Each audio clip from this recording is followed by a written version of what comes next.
Rising tensions between Russia and the U.S. have sparked major questions about the future of the International Space Station.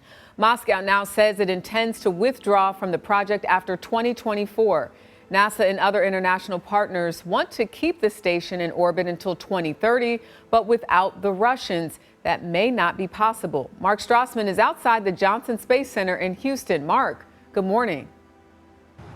Hey, Jerika. Good morning to you. No question, NASA caught off guard by this announcement from Moscow, came without warning. It has also come still without official confirmation to the U.S. space agency.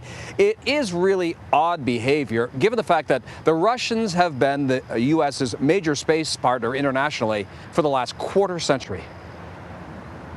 Already orbiting on borrowed time, the ISS could have its longevity shortened further by this announcement from Moscow. Yuri Borisov, Russia's new space director, tells President Vladimir Putin, quote, "The decision to leave the station after 2024 has been made, so Russia can begin building its own space station." Putin's response? Good. Do you want the relationship to end?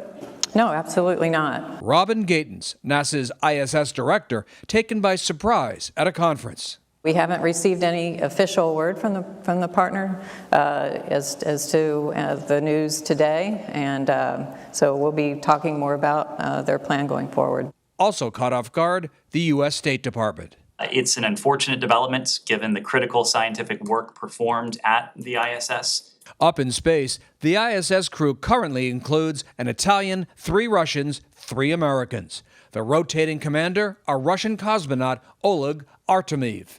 NASA astronaut Kjell Lindgren's reaction? We haven't heard anything officially. Of course, we were trained to do a mission up here, and that mission is one that requires the whole crew. On the ISS, the Russian segment provides all propulsion, controlling the station's altitude. The U.S. controls orientation and provides satellite communication and solar power.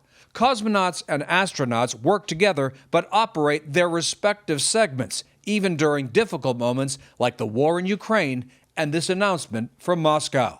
Here's what Lindgren told us back in March. The only way that we can succeed is if we all as a crew work together. How do you keep that level of professionalism when there are issues happening 250 miles below? Our lives depend on them. Their lives depend on us. Among the unanswered questions, what's the exact timeline of the Russian pullout?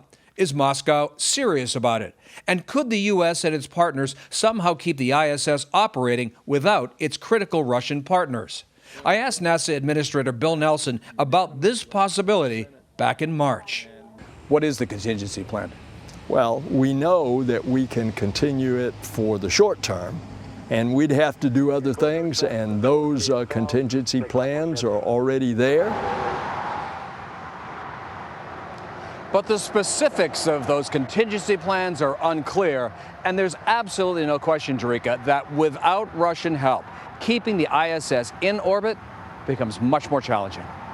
Wow, Mark, a lot of foreshadowing there. You knew which questions to ask way back in March. Thank you.